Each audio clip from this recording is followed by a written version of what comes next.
Welcome back, Ni hao. Kylan.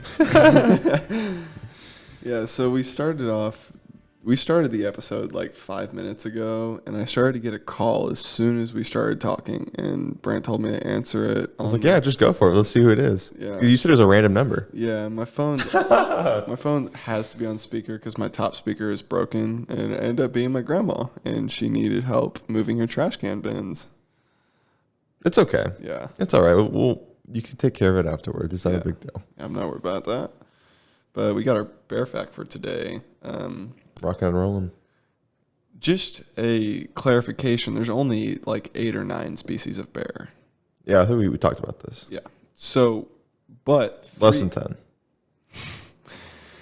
Brown bears, Kodiak bears, and grizzly bears are all the same bear. Their species, like their genus, is all the same name, but they are completely different bears. They're all, like, so you could refer to a Kodiak bear, a grizzly bear, and a brown bear. They're all referred to as brown bears. But those 3 bears are worldly different in size, weight. And with the grizzly bear, the thing about the grizzly bear, you can tell it's a grizzly bear because they have humped shoulders. They have really big, like humped over shoulders and a concave facial structure. Okay. Yeah.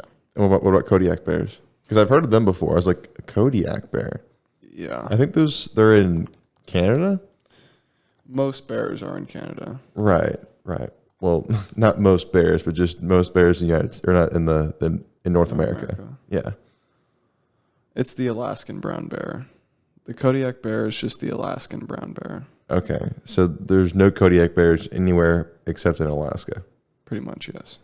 At least the area. Okay. That makes sense.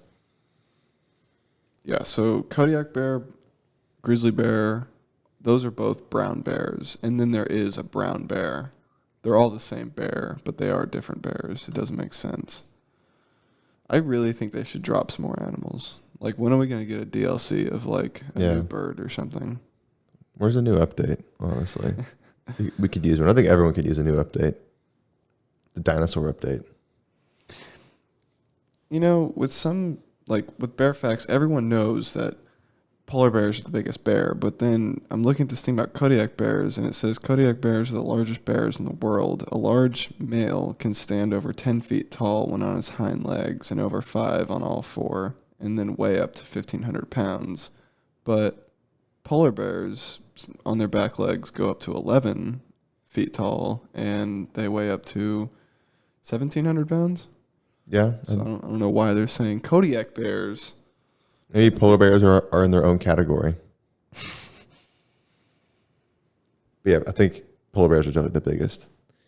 So yesterday we ended with some conspiracy theories, and I said I'd come back. Just one more bear thing real quick. Okay, some more bear stuff. I'm looking at the predators of the Kodiak bear, and it's the male Kodiak bear. The only thing that can kill a Kodiak bear in its natural habitat is another Kodiak bear. Yeah. That's how alpha bears are. That would make sense. Yeah. Unless it's a human with a shotgun. Anyways, what were you saying? I think I heard, or at least I know that brown bears, the ones that you can find in the United States, they're not that big. Brown bears aren't that big. They're one of the smaller bears, actually. Yeah. And they can be hunted by other animals, I think. Yeah. Like the smaller bears can get hunted. Like mountain lions. Yeah. I have heard that mountain lions do go after bears. Yeah. Okay. But it has to be a small enough bear. So we're talking one more thing before you're... Okay. One more. If you're ever in the wilderness and a baby cub bear comes out of nowhere and it's all friendly and coming up to you, in hindsight, you're going to look at that and be like, oh, that's so cute. I want to pet it. In hindsight. In reality, you got to get the fuck out.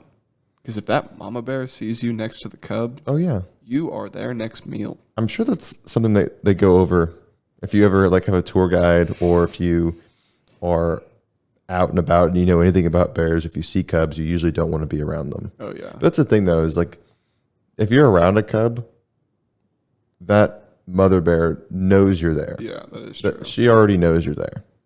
Because they can smell you 20 miles away. Oh yeah.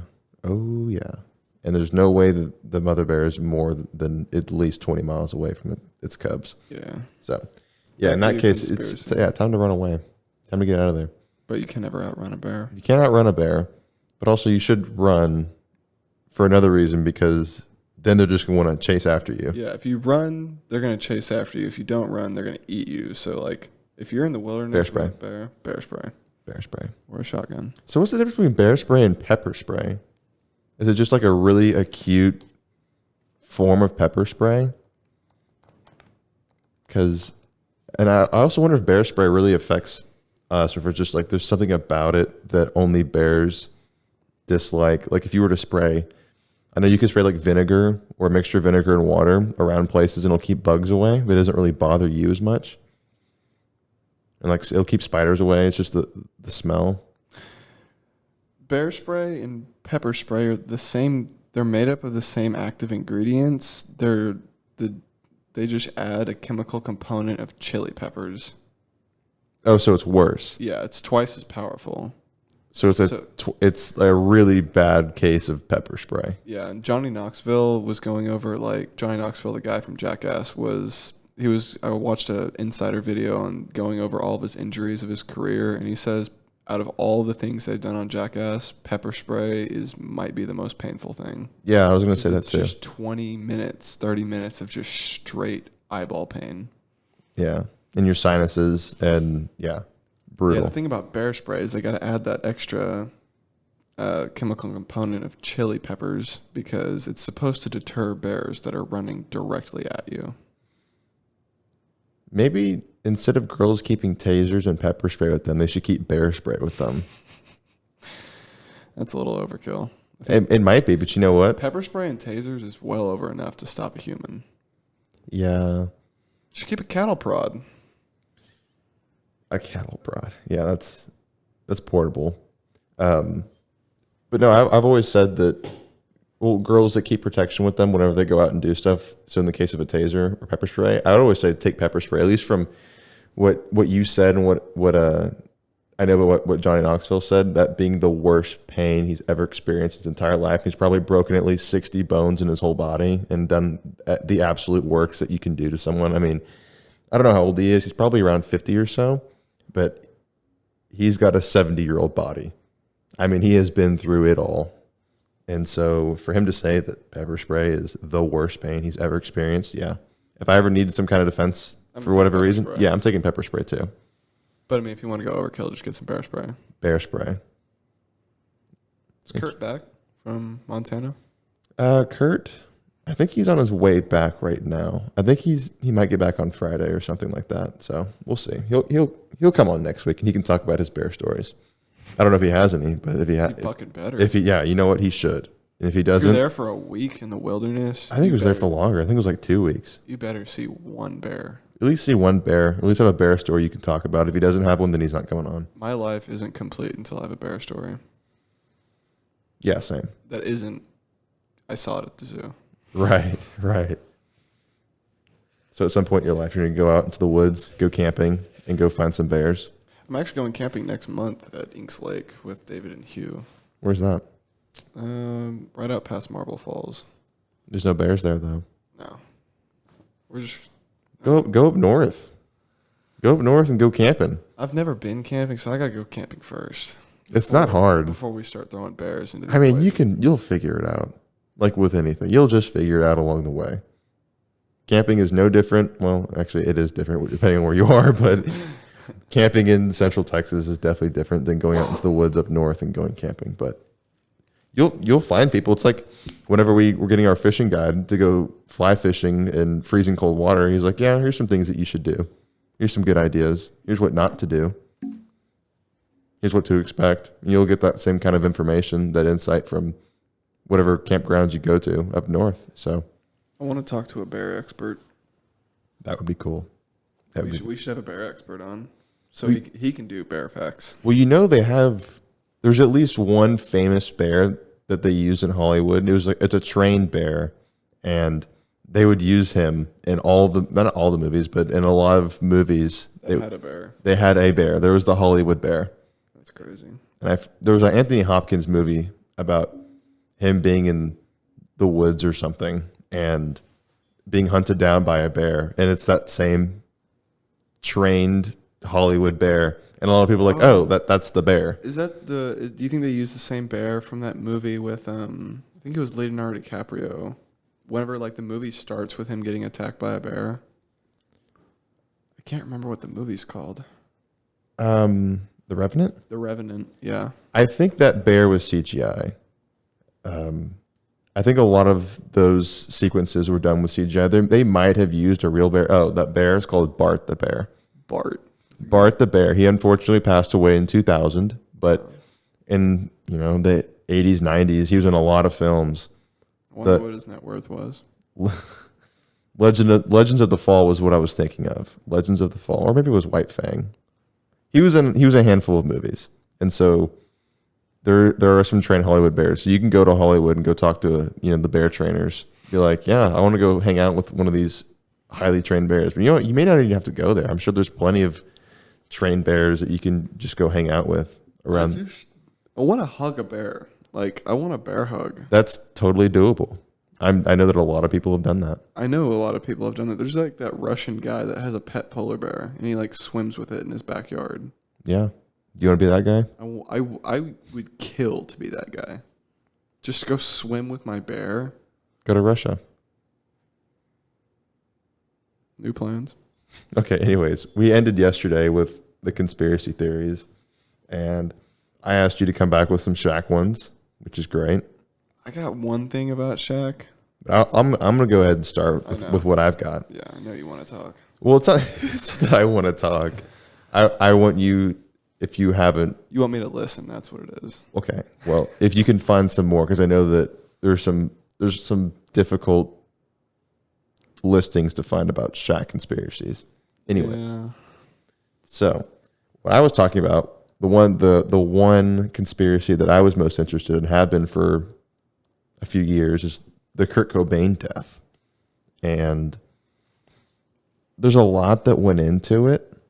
And recently, as of the last 3-4 months, who is, when I say they, I think it's the FBI, or at least the Seattle Police Department, has re-examined the evidence and kind of made it public. Because there's a lot of pictures that were taken from the scene of his death that you can now see.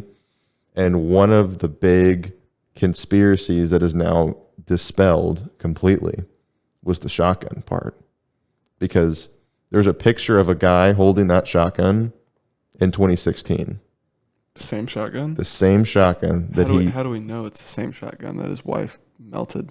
So I'll read what CBS says about it. So there was a photo released in 2016, or a photo of the shotgun in 2016, in response to a Public Records Act request from CBS.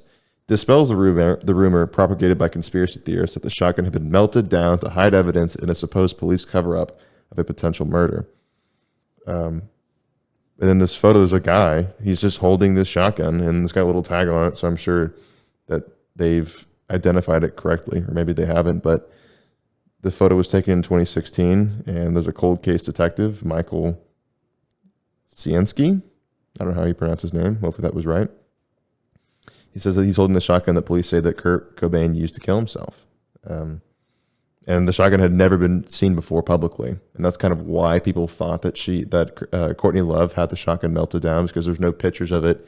And then, one thing turns into another about the shotgun, and then it becomes a story that it was melted down or something like that. Yeah. Because before, you could only ever see partial, because there were pictures that were released from the crime scene. But they weren't like full pictures. Right. So there were never any full pictures of the shotgun. But now there are. And so that part isn't true anymore, or at least thought to be true. So the shotgun is real. It still exists.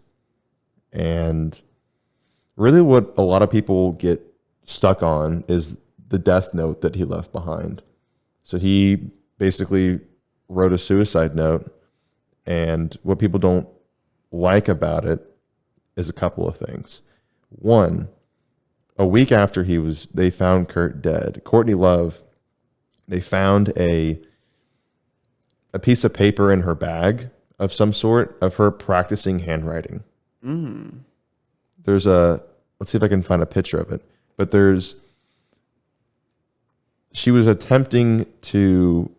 doing something with handwriting. It's not clear what she was trying to do or the case, there's no proof of what it was leading to. Right. So there's no way of knowing, but they found this piece of paper of her practicing handwriting in her bag. And that's not the only thing, because if you read the note for what it is, a lot of people would say that it's him retiring from music, not necessarily a suicide note. But it's kind of. I'm gonna read the note. It looks like read the note. I'm not gonna read it out loud, but I want to read it for myself. So, and a lot of people say that there's two people writing. There's two different forms of handwriting on the note itself. I can tell a difference in handwriting. So it looks like there's two different kinds of handwriting on the note. And the first part, it looks like it's Kurt Cobain's handwriting, and he's writing this long note. But then towards the end, there's some things that were added in that look like it was someone else's handwriting. And so that's where a lot of people get stuck.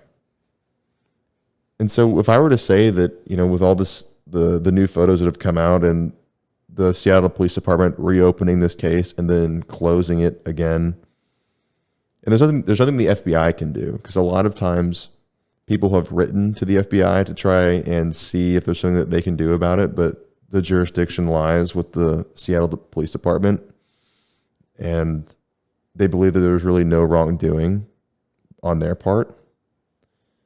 So the FBI can't do anything. It comes down to the Seattle Police Department. And I mean, if I were to give my opinion on it now, it seems like it's just a conspiracy, really. Like, as much as I'd like it to be true that he was killed and he didn't kill himself, it's pretty hard to prove.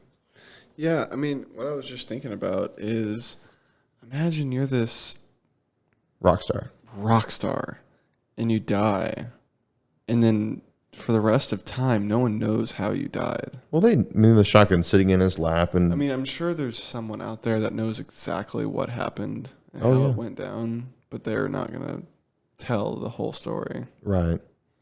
But I mean, it kind of sucks for his legacy that we'll never know how exactly he died. Well, you can say that, but also with pretty high certainty, it looks like he did kill himself. But then I also thought about this too, and even after, when I was debating whether conspiracy could be true, even after watching that documentary a few years ago, and being like, wow, this could be a real thing, I kept thinking, after all this time, he dies in 1994. And now, let's say, I think I was watching that documentary maybe in 2016. So over the course of the next 22 years, did I do that math right? Yeah, 22 years. You would think that if someone played a part in orchestrating a suicide attempt, or a homicide to look like a suicide attempt, word would get out. Like, you would think some people would be talking about it. I mean, it's hard to keep those things under wraps, and especially something as big as that. That's true. At no point in time, Courtney Love ever said anything to someone that she shouldn't have said, or whoever. But I mean, then it comes down to, if you're dealing with something that serious, you're going to try and frame a homicide as a suicide. You got to keep the circle small, and you got to cut loose ends. So if you say the wrong thing, that person can get Epsteined, right? Yeah. So that's what I was thinking too, is that, well, maybe there's some people in the mix that got Epsteined, Yeah. So you never. Conspiracy. Epstein did nothing wrong. That was not right. I've been trying to. I can't really read his handwriting, like the actual pictures of the note, but I'm reading His handwriting was. It's kind of hard to read. It's kind of hard to follow, just because there's so many pictures that are taken of it, and it's not the exact note. Yeah. Because he wrote it in red pen, and so a lot of what you'll find is black and white, a photocopy of it. Yeah. And there's some scribbles through it, Yeah, there are certain pictures where there's a whole line scribbled out, and then there's ones where certain words are scribbled out. Not all of them are the same, so I don't know which one's the actual note. And I'm sure that there's so many people that have read that note a lot, like Hundreds of times. handfuls of times, and have created a document that you can read it for what it is, so you don't have to try to read his suicide note. And try and figure out what it means. Right. So, yeah, I'm not going to say it's a closed case, but it's pretty hard to prove that there was any kind of wrongdoing or foul play in what happened. Because when they found him, there was heroin in his system, and he had just escaped, or when I say escaped, I don't know if they released him, but maybe he did escape a rehab facility in LA, and then he went back to Seattle. And then no one could find him for like 3 days, and that's when Courtney Love hired this investigator, Tom Green, something like that. Tom Green is a dude that makes educational videos, but I'm sure there's a lot of Tom Greens. Maybe it's not Tom Green, but so this guy, he gets hired to do the investigation, and they do this documentary kind of based around his findings, and that's the one that I watched. And yeah, it's just he just felt like it was inconclusive based on the evidence that they had, whether or not he killed himself or not. And there's some other factors that go into it. Like there was at the end of a tour just a couple months before, I think in March, there was a quote unquote attempted suicide on his part. He took like a bunch, like 50, some kind of pill in it, like a painkiller or something. And he was in a coma for like 20 hours thereafter. And I think that's probably why he got admitted to that rehab facility in LA. Yeah, I have read the letter, like a transcribed onto like text, and I've read the whole letter. It really does sound like he was just quitting music. Really? Yeah, I can really, I've been trying to like, I've read through it a few times, and each time I've read through it, I've read it from a different perspective. And one that makes a lot of sense is that he was just quitting music, because he's talking about how. So you're talking about like if you don't include that the other part, the big bold handwriting at the bottom, Yeah. where it just looks like the pretty consistent handwriting throughout. Yeah. It, like, he talks about like he feels guilty because he doesn't feel the same way as Freddie Mercury whenever Freddie Mercury is about to go out and perform, whenever he's backstage and show's about to start and the crowd's roaring. He says he feels guilty that he doesn't feel like the pleasure that he should. And then what is the last thing he says at the end of the note before the big bold stuff that looks like someone else's handwriting? Because he says something about Courtney and his daughter. Yeah. Is Frances his daughter? Yes. Yeah, okay. See, the thing, it says, for Frances, for her life, which will be so much happier without me. Right. And that's what people think is the second set of handwriting. Yeah, because the handwriting is very consistent from the start to the end, and then there's kind of like a PS section. And the PS section starts with, Frances and Courtney, I'll be at your altar. Please keep going, Courtney. For Frances, for her life will be so much happier without me. I love you. I love you. Yeah. And that part is what people think is another set of handwriting. Yeah, the handwriting isn't the same. If y'all want to go like check it out, just type in like Kurt Cobain suicide note, death note, and it's a very like jotted handwriting for the main body of the letter, but the bottom is just different. It's just different. It's not the same. And so whenever I was looking through Kurt Cobain's death, it reminded me of Lane Staley's death. Do you know who Lane Staley is? No. Lane Staley was the lead singer of Alice in Chains. And so really interesting though, Alice in Chains and Nirvana both really started at the same time in Seattle, in that same area, and they both had that same sound, the same grunge sound. And a lot of people attribute Alice in Chains to pushing the grunge movement as a whole, because you know when Man in the Box came out? Who was that by? Alice in Chains. You know that song Man in the Box? Yeah. That was in 1990.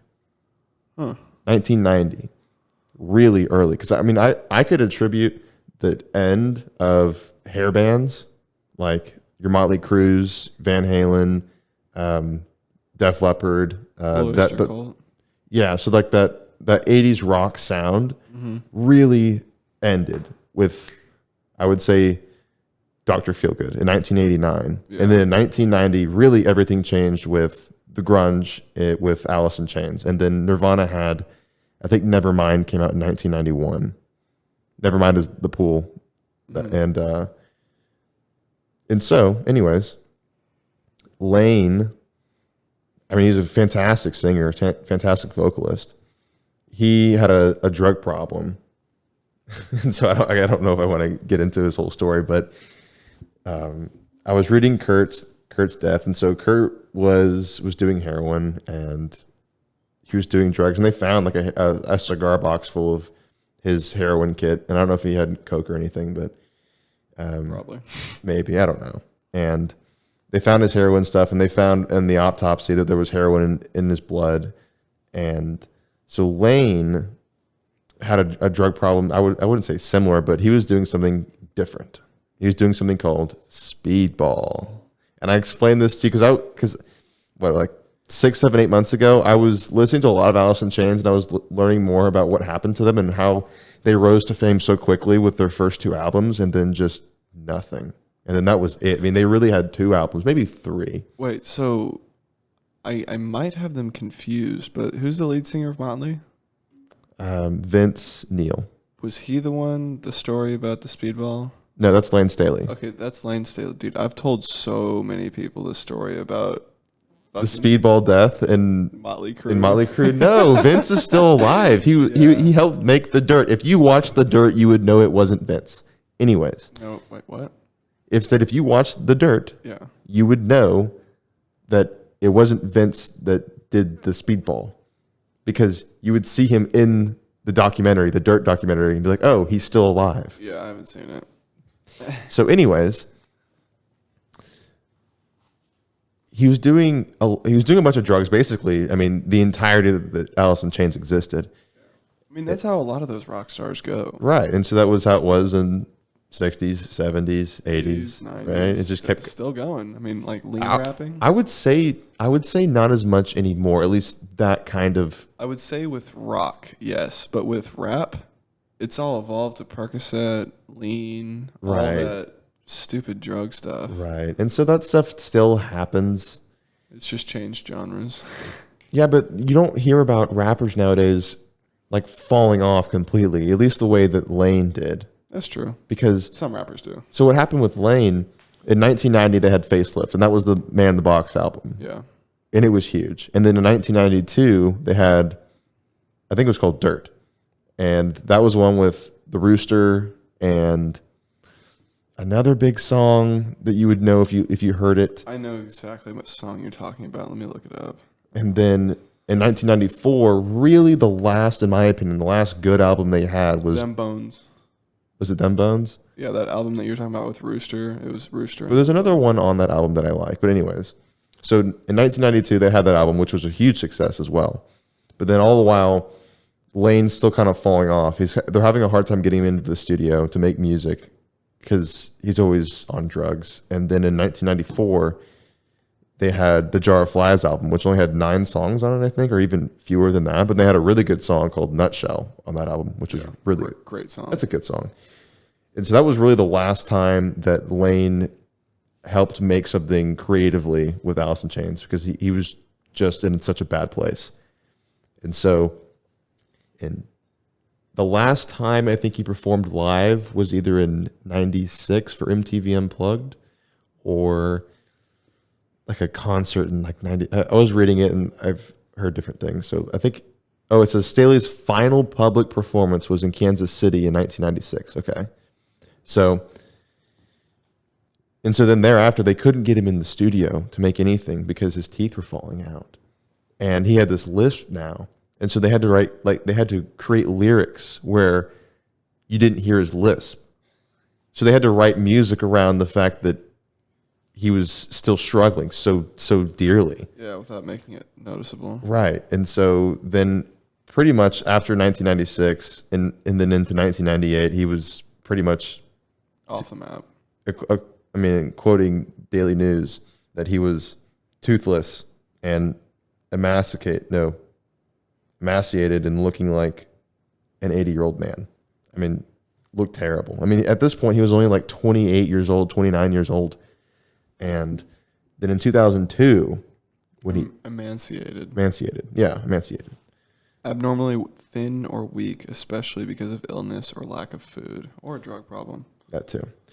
And so in 2002, when they found him dead in his apartment, it was an odd deal because the way that they found him was because his manager told someone to go find him, like something was wrong because he hadn't made any withdrawals from his bank account in 3 days at all. And, for some people that may not be atypical, but I guess, or maybe that may be typical for some people, but maybe for him, he does that, daily. But so then they go looking for him and they find him, it just kind of shriveled. I mean, he just not a bad look. Not a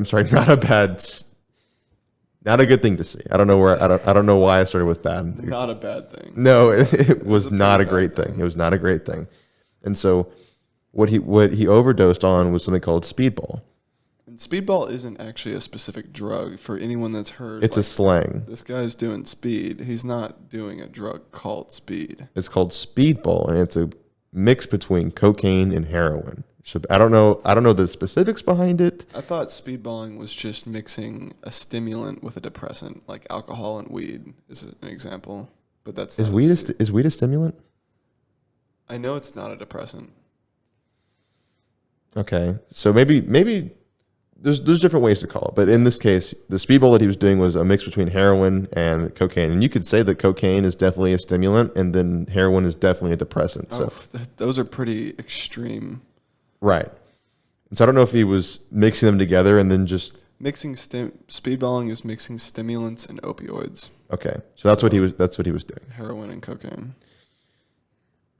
And so that was Lane just deteriorated over time, and over the course of really 12-ish years, like over just like a long course. I mean, from the very first album until they found him, about 12 years. But then, after they had their last good album, I mean, he just kind of fell off, and there wasn't really any way to save him because he had been to rehab so many, like 30 something times. Yeah.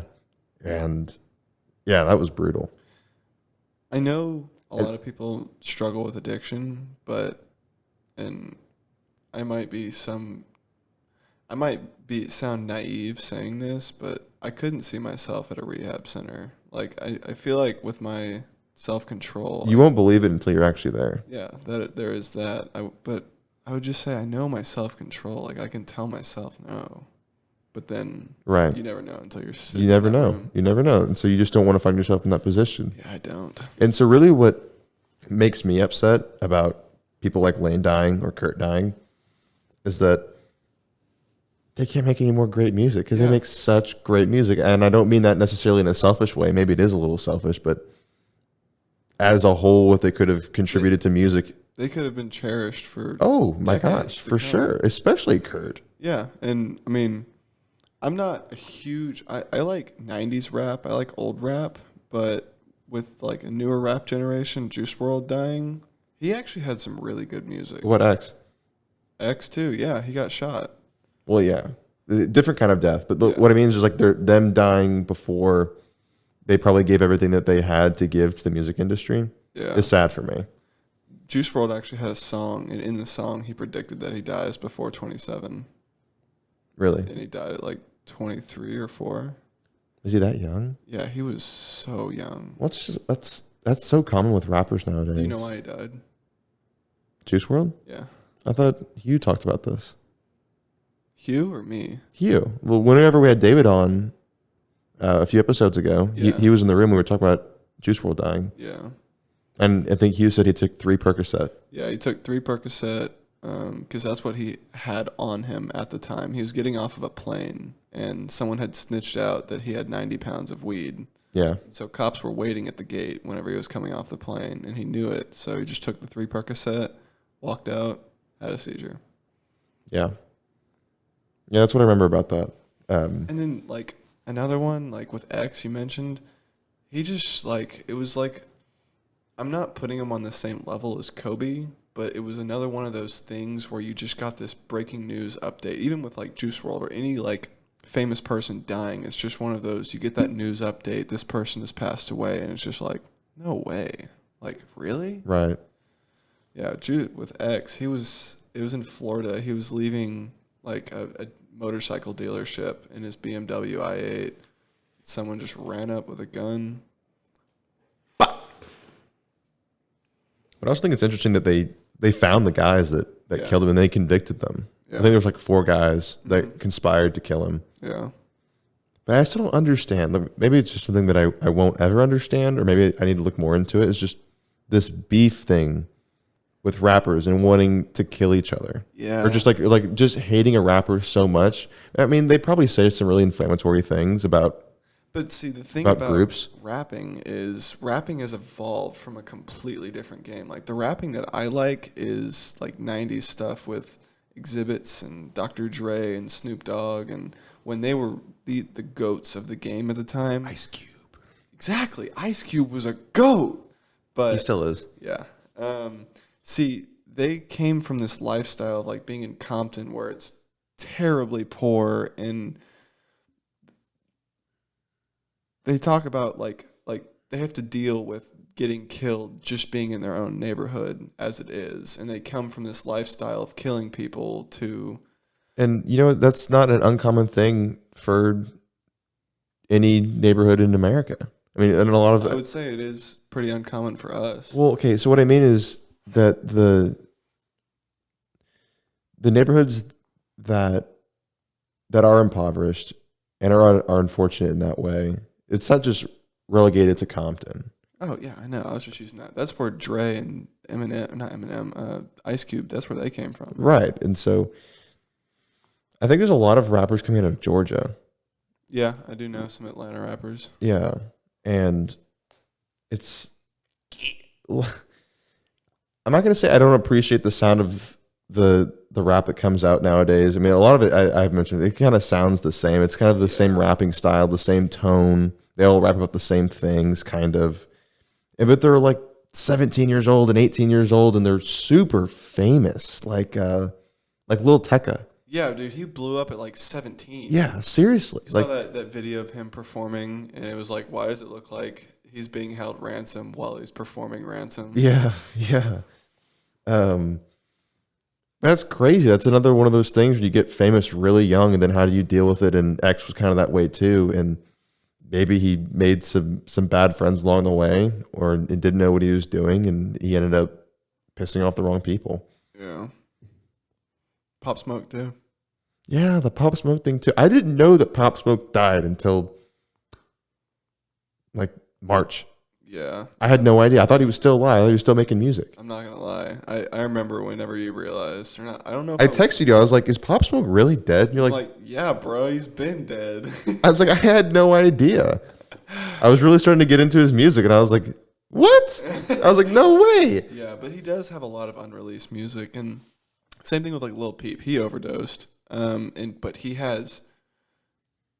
Oh my God! But you have to think about like all the people that are still alive that are making music. They have so many tracks that they've made that they just aren't going to release ever. And so then in that case, when someone dies, like Pop Smoke or Juice WRLD, I've noticed so much Juice WRLD stuff that's come out, just stuff that he hasn't released. Yeah. And so that would be the same thing for someone like Jay-Z. Michael Jackson was the same way. They keep making. I was going to bring up Michael Jackson. They keep bringing in new Michael Jackson sounds and things you've never heard of before. But you can't recreate that. That was Michael Jackson. So they just have these recordings of him making, whatever music he was, and just it was never released. Yeah, there was. I saw. And Tupac was that way too, and I'm sure they've done that with Biggie. Yeah, whenever Michael Jackson died, I saw like a report that there were like over 1,000 songs that were unreleased. Like he had hours of music, hours and hours, days of music unreleased that he hadn't released yet. And then, see, the thing about it is, whenever it comes down to this rapper or this rock star is dead and we have all this unreleased music, do we release it? And part of me, I appreciate, like, I'm not a huge Juice WRLD fan, but there are some like released Juice WRLD songs after his death that I kind of vibe to, but at the same time, I don't think it's right to release the unreleased music of the dead rock stars because they don't have their touch in there. They don't like that song might not have gone the way that they anticipated it to. Yeah. But then in a lot of cases, it just goes back to whoever it is, their family, and then their family just says, okay, then, do whatever you want to do with the music in that case. Because I think after Tupac died, they did the gospel album. And I forget when Tupac's gospel album came out. Or was it called Gospel? I know Ghetto Gospel was on it. But it's that white album where he's on... Ghetto Gospel. Is that the name of the album? Loyal to the Game. Loyal to the Game. Okay. And I remember... Wait, what? When did Ghetto Gospel come out? I think it was early. I think it was like 2004. Yeah. Okay, 2004. Because when they did Ghetto Gospel, I think Eminem did the mixing for that song, and they brought on Elton John, and Elton John did the chorus for it. Yeah. And then Tupac's mom gave Eminem permission to use that track, that music. And so, like you said, like I said, in a lot of cases, it goes back to the family of whoever died and be like, yeah, use it or don't use it. Because I'm sure there's a lot of cases where the family's like, no, can't use it, don't use it. And I wonder how common that is. But then it just goes back to it's upsetting that they didn't give the musicians that passed earlier than they could have or should have. They didn't do everything that they probably were going to do for music. Yeah, like there's a lot of artists out there that have died there's probably artists that have died already that we don't even know about, but if they had lived another 5 or 10 years, they would have made billboards. Like, let me see. I looked up artists, meant musicians, because I know it's just going to be like Vincent Van Gogh. Gone too soon. Yeah, Vincent Van Gogh, gone too soon. Well, these are just songs about death. Okay, anyway, so the Alice in Chains one stuck with me for a little while, mainly because I was really getting into the music and I liked them a lot. And I was like, dang, like they could have made such great music if they had kept going, but then it really wasn't up to them. It was, they were missing their lead singer, and who knows how great they could have been or how long they could have made music for. Because in the same case of Alice in Chains and Nirvana to a higher degree, made some really good music in a really short period of time.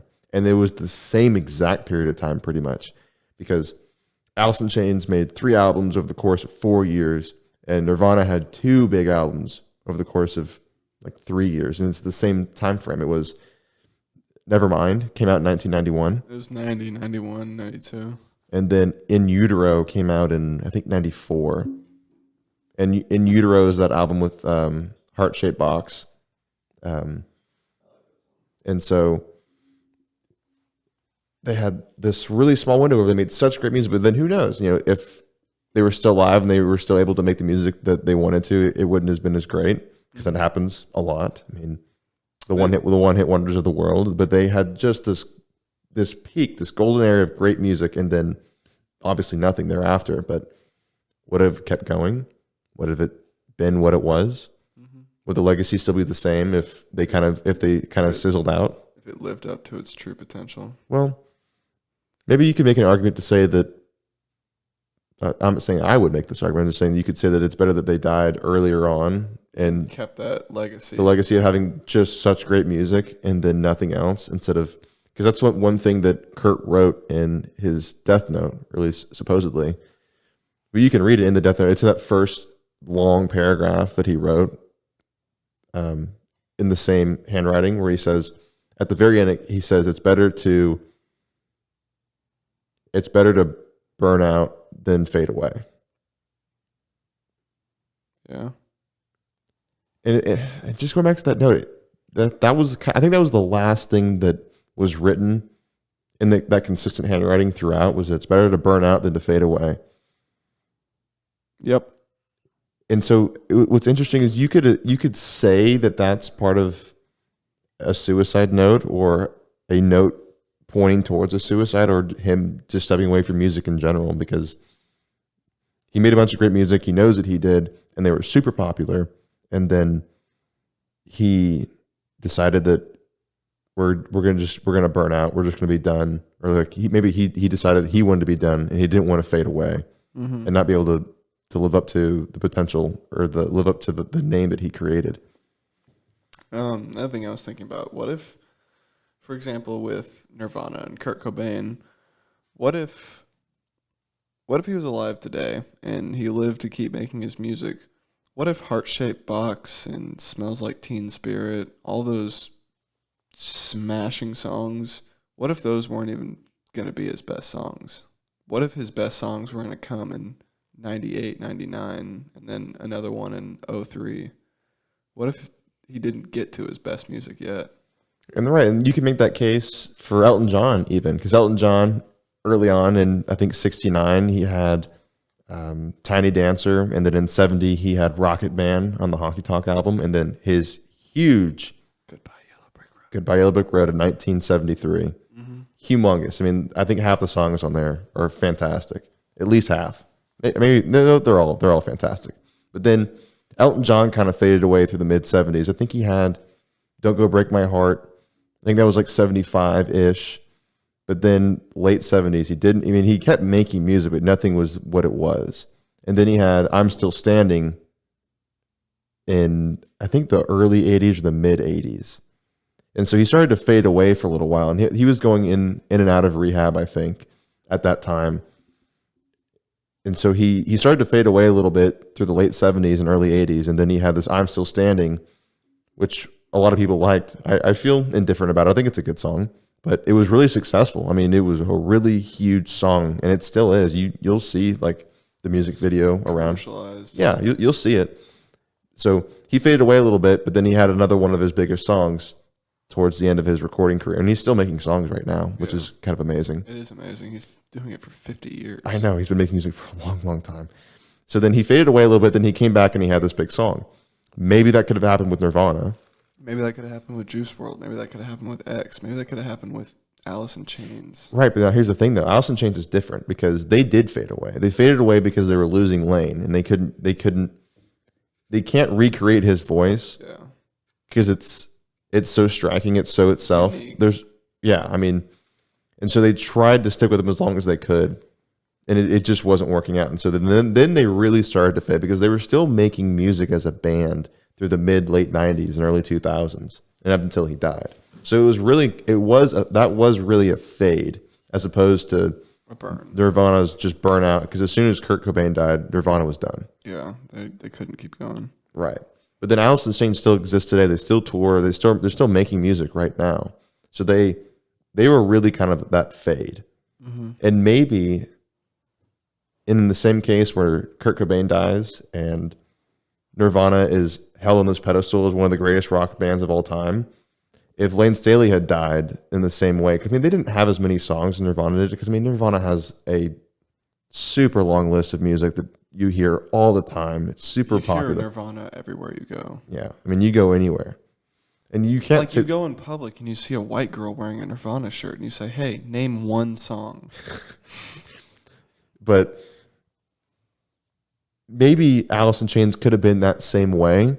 Maybe not to the extent of Nirvana, because they clearly were not as popular, but they still had some of the great songs. But if Lane had passed away in the same way that Kurt did, maybe then it would have been different. Yeah, the way the torch was left. Right. So then it would have been a burnout instead of a fade. Yeah. Like what Kurt was talking about. But now that I've kind of reopened that conspiracy theory about the Kurt Cobain death, it makes me lead more towards the note about being the more controversial thing, just because of the handwriting thing and the way that he was talking throughout the note. And then the tone of the note completely changed at the end with the different handwriting. And it does seem like it sounded like what he was saying was he was stepping away from music. But then I don't know. How does a shotgun end up in that room? How is he? I think the autopsy concluded that if he didn't shoot himself, he was probably going to die of a heroin overdose or something like that. I mean, there's a bunch of heroin in his bloodstream. Oh yeah. But then who's to say someone else didn't do that to him? Didn't give him whatever. I don't know. Spiked him. Maybe. Don't know.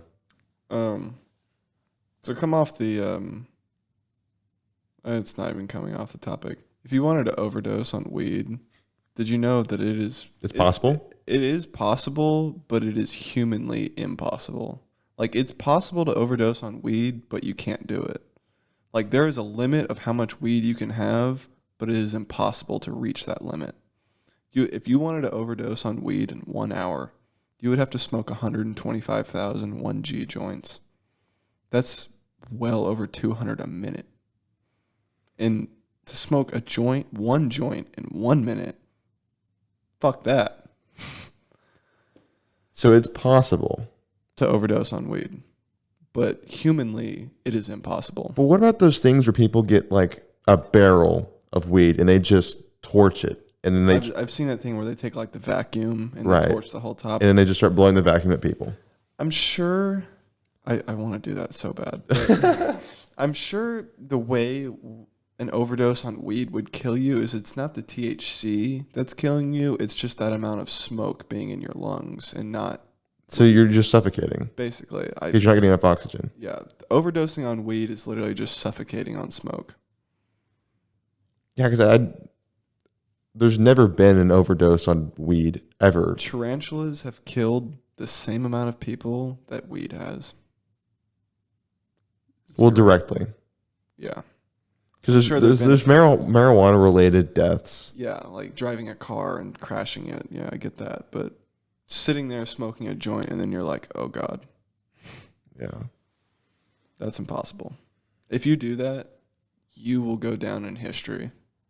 I still it still grinds my gears that weed is still illegal basically in half the country. And alcohol is one of the leading causes of death. It's at least top 3. I think we already talked about this. I think it's top 3. Like alcohol poisoning. Mm-hmm. That's how, sadly, the lead guitarist of Def Leppard died in 91. Did he choke? No, I think it was alcohol poisoning. I forgot who it was, but there was a rock star in the 80s, probably the 70s, 80s, 90s that fell asleep, drunk as shit, threw up, choked on it. Can't remember who it was. I think that might have been AC/DC, the lead singer. Yeah, Angus. Angus Young? I think it was Angus Young. Because I know that he had that where he choked on his vomit. Yeah. He's Australian? Yeah, AC/DC's Australian. You didn't know that? Did not. Where'd you think they were from? Fucking America. You thought AC/DC was from the United States? Alternating current. Yeah, I know. What's the other one? Direct current. AC/DC. So it revealed that in the case of Steve Clark, he was the lead guitarist of Def Leppard. His cause of death was respiratory failure caused by a lethal mixture of alcohol and prescription drugs. So that was, yeah. It's kind of crazy to think about. Like, alcohol kills so many people. Thinking about like drugs killing people, alcohol. I mean, alcohol is a drug, but thinking about the idea of let's say you overdose on some kind of prescription drug. You have no idea that when you throw that pill back, you'll be dead in an hour. Or ever how long. And even then, maybe you kind of do. Maybe there's some, throughout history, there's been some attempted suicides that weren't known. Mm-hmm. So in the case of anybody who's ever overdosed, maybe they were trying to, and there's no way of knowing if that was the case. Yeah. But even then, Mac Miller. I completely forgot. Yeah, Mac Miller. Yeah, I forgot about Mac Miller too. Yeah, that was a sad one. He was only like 23, 24. No, he was older than that. Really? Oh yeah, Mac Miller was older than that. I think he was 27, 8, 9, right in there. Because he had been rapping since 92 to 2018, so he was 26. Oh, okay. So right there in the middle. But Yeah. anyways, yeah, he was young, really young. He was in high school whenever he blew up. Yeah. He was a senior in high school when he became one of rap's biggest icons. No, seriously. And that's still happening today. Yeah. I actually do know a rapper. You know a rapper. You know him too. Is it you? You know when I be on the mic. Okay. Easy. No, Dane Ware's brother. Oh, really? Nate. He actually makes music. He's on Spotify. I've heard a few of his songs. Yes, he actually has some pretty good music. I could see, like, it's very... But I feel like everyone knows a rapper. Yeah. Over time, like, when a musician is making music, over time it becomes more developed and better. I've listened to Nate's music that he's been... What about Nickelback? Moving on. Their music sounds the same. Every song sounds like the same song. Yeah. He just wants a bathroom to play baseball in. I hate that song so much. I've never thought it was a good song. Even the first time I heard it, the second, the 20th, I'd never thought it was a good song. I remember one time me and Sophie were going somewhere and she like put Nickelback on and like the CarPlay didn't have the music showing of what it was, but like the first like pick of the guitar, I was like, nope, I know exactly what this is. I don't like that song. I think Nickelback has like 2 or 3 pretty good songs. Yeah, I'm not going to completely dog them and say they have terrible music, but like look at this graph, man. Look at this graph. They're not terrible. I mean, they're trying to make their music. They have a sound. Yeah. And unfortunately for some bands that really try and they try, they don't really have a sound that they're trying to establish, right? Smash Mouth. I think they had like they had 2 songs. 2, 3. I think 3. I know they had All Star. Obviously. Yeah. I think Walking on the Sun was another one they had. I like that song. Let's see. But Smash Mouth had a sound. They kind of, I don't know, what would they be? They would be R&B-ish, kind of pop-ish. What's that song? Oh, I thought love was only true. Is that them? That they didn't originally write that. It was originally written by the Grease Monkeys, but they redid it in the early 2000s. Because I learned that song on guitar in Bergdorf's class by the original band. Okay. I think it was the Grease Monkeys. But that song where it's like, I thought... I'm a Believer? Yeah, I'm a Believer was not originally written by Smash Mouth. Okay, I forgot they did that song. But anyways. I don't know why, but my Wi-Fi is terrible. Like, I can't do anything right now. It's because your computer's buns. Anyways, so we've talked about... So, you never did yours. What are some Shaq conspiracies? We never got to this. There was only really one that I could find, and it's not like a conspiracy theory about Shaq. It's Shaq saying which conspiracy theory he believes in. And I have a tweet by Shaq, and I will read the whole tweet. But Shaq is, in fact, a flat earther. He does think that the earth is flat. Now I will go into quotes in about 2 seconds and read the tweet. It's true. The earth is flat. The earth is flat. Yes, it is. Listen. There are 3 ways to manipulate the mind. What you read, what you see, and what you hear. In school, the first thing they teach us is, oh, Columbus discovered America. But when he got there were some fair-skinned people with long hair smoking on the peace pipes. So, what does that tell you? Columbus didn't discover America. So listen, I drive from coast to coast, and this shit is flat to me. I'm just saying I drive from Florida to California all the time, and it's flat to me. I do not go up and down at a 360-degree angle and all that stuff about gravity. Have you looked outside Atlanta lately and seen all these buildings? I mean, you tell me that China is under us. China is under us? It's not. The world is flat. See, the problem... It's a joke. Yeah. The thing... He's been on enough airplanes in his life, I mean, to know.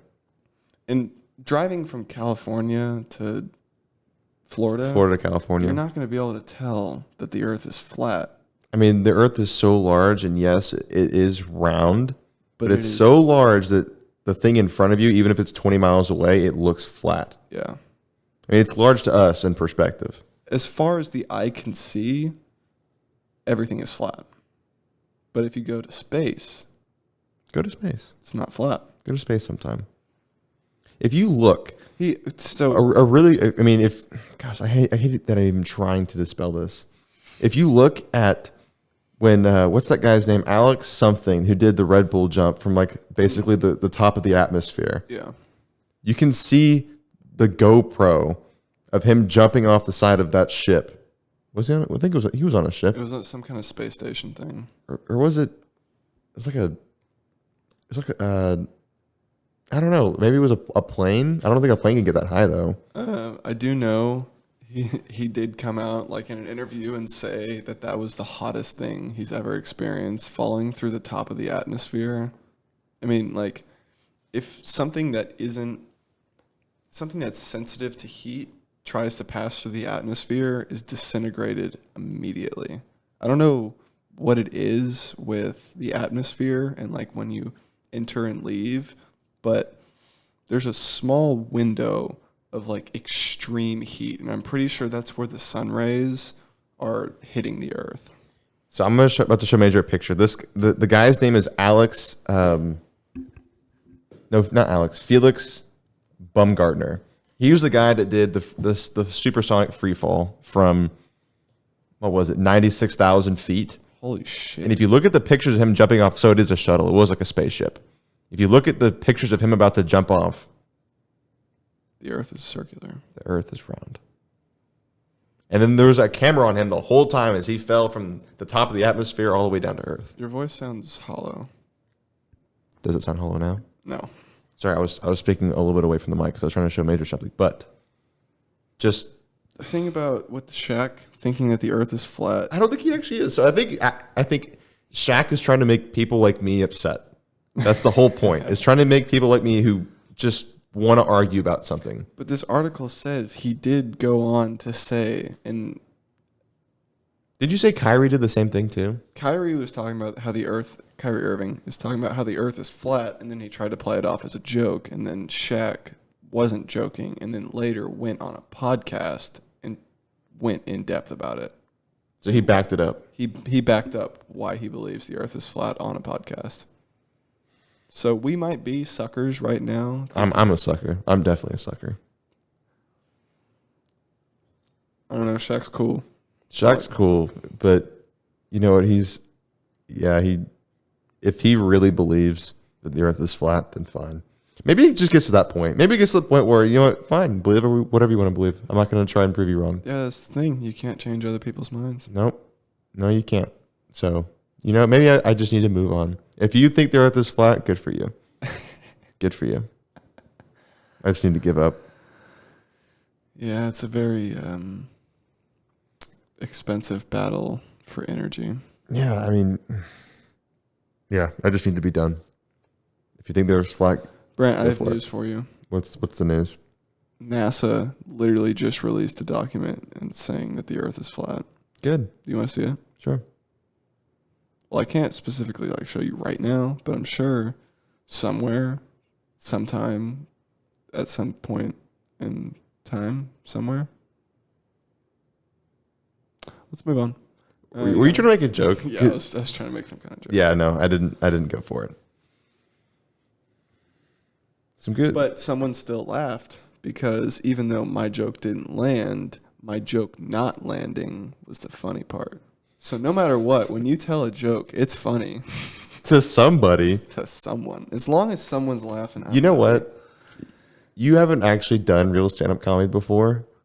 If you go and do stand-up and you go up there and just bomb. Dude, I don't want to bomb. You're gonna understand that if no one's laughing or if just one person's laughing, it's not the same. It's not the same.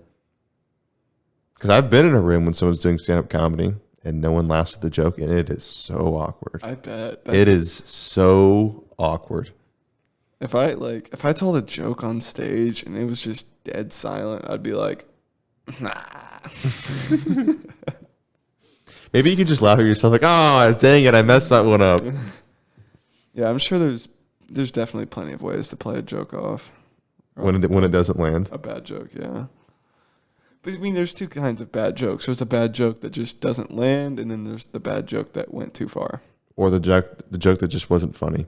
That too. Like you may think it's funny, but you won't know that it's not funny until you try it. Yeah. One thing I've had a notes page on my phone for the last since like freshman year. So like about 5 years I've been writing down, like whenever I hear, see, or think of something funny, I just write it down. And what's funny is just over time I've scrolled back up the note and like looked at what I wrote like 2 years ago. Holy shit, I was stupid. Like I was mm-mm.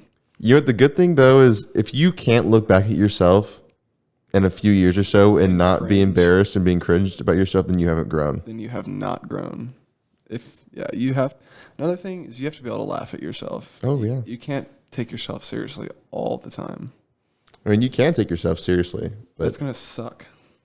yeah, maybe it will suck. I try not to do that.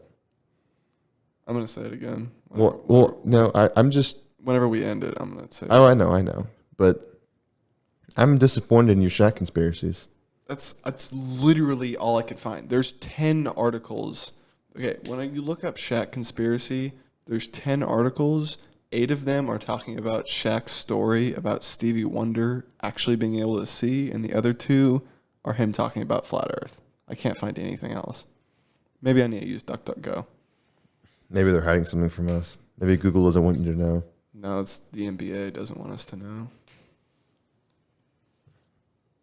Oh, not Shaq. I'm going to look at my own Shaq conspiracy real quick. I haven't done this. He adds fuel to the fire about Stevie Wonder's blindness. Yeah. Okay, so the secret conspiracy the NBA wants you to forget. Okay. I didn't look into that one. Yeah. Okay, so there's not a whole lot to go off of. He's a pretty reserved guy for the most part, so I'm sure there's not a lot of things that you could make a conspiracy about. What? Someone posted on their Snapchat story, if happiness was a state, then I'm happy. I swiped up and I said, happiness is a state of mind. And they said, wow, is it that hard to make you smile?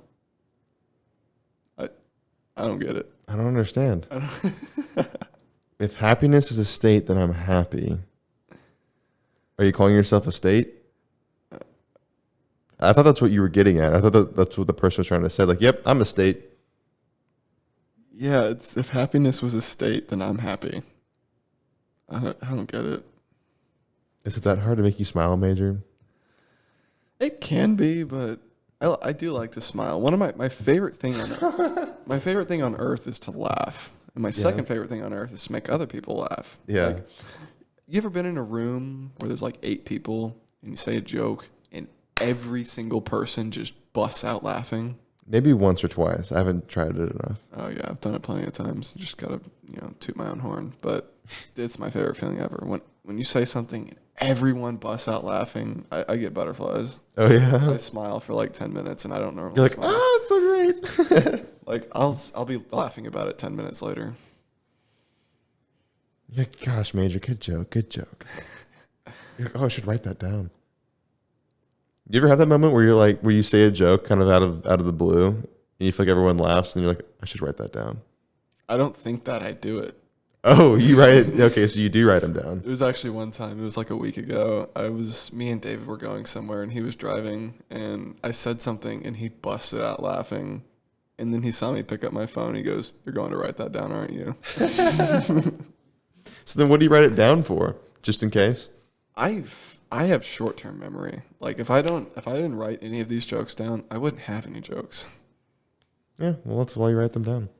Yeah, that's another thing with stand-up comedy is like the greatest comics just go up there and just start talking. I can't do that. I would have to have my phone. I would forget. Well, no, a lot of them have material that they go off of. I mean, you could be that person that just kind of riffs it and, picks out funny things in the room. Mm-hmm. It just speaks from the mind, and they're just naturally funny that way. But not everyone's that way. That's kind of a rare thing to be able to do. I mean, that's why I said some of the greatest comics. Okay, well, is Cap City still alive? Is that still something that you can go do, like an open mic or something? I don't think so. I can look it up real quick. Do you still want to do that? I would so love to do that. Well, there's comedy clubs all around town that you can go to, that they have open mics that you can go speak at. Is Cap City still closed? Doesn't say anything about it being closed, but it doesn't say anything about being open. Oh, and it says upcoming event. Oh. August 20th. All right. So I guess they're still open. I'll definitely go take a dabble at open mic. Just the one thing. It's like Joe Rogan mentioned that he's starting up that comedy club in Austin. Would you go to it? Would you try and do it? The first fucking day I can. Oh, yeah? I'm sure there's going to be a long line for it. Oh, for sure. Yeah. But, dude, I just want him to come up to me after the show and be like, hey, I've never heard anything like that. Oh, that'd be so awesome. Well, you just have to go. You just have to do it. I would literally do the hand thing. Or be like, oh, my God.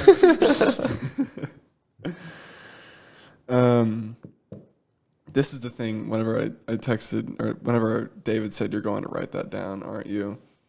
One thing I realized while we were driving is when you're driving down the road and you see a cop, that's just a real life pop quiz. Like, you got to know how to drive when that cop is there. You never know when it's going to be there. That's why it's a pop quiz. So. But then you also have to think, I'm not going to drive any different than I've been driving, up to this point, unless you've been, You're going to put your phone down for sure. If you're on it, which you shouldn't be. Yeah. I'm not a big on my phone while I drive. I'll change the song, but that's about it. Yeah, I just try not to look at it. I've had one accident because I looked at my phone. Really? I didn't it was an accident. It wasn't a wreck. I bumped the guy at like 10 miles an hour because At 10 miles an hour? Yeah. Like where? It was right off Yopon. Like right where the hill starts to go down. So you bumped into someone because you on your the first speed bump. I looked down. He slowed down for the speed bump. I looked up and I was right there. But I still was able to slam on my brakes. I still tapped him. I told the story because on the podcast already, it was the dude that whenever we pulled over, he was like, you ever done this before? You look nervous. And I was like, nope. And he's like, all right, let me show you how it works. And we filed a claim on the spot. And I get home and Mom's like, did you get in an accident today? And I was like, yeah. How'd you know? She's like, they already filed a claim. And I was like, oh yeah, we did that together. She's like, you dumbass. Just say, hey, I'll give you $20. Even though $20 isn't worth a whole lot. Well, was there any damage at all? Not noticeably. Like, my truck was fine. His truck was fine. Like, he had something you could get out with a plunger. Like, one of those tiny little dents. Okay. Okay, well. It's been a good one. I knew you were going to say it. I knew you were going to say it. That's okay. Catch us next time. Yeah. And I think at some point soon, maybe even tomorrow, I think Ryan might be coming on. So, new voices, we'll see. Keep in mind, never try to outrun a bear. You will never. You can't?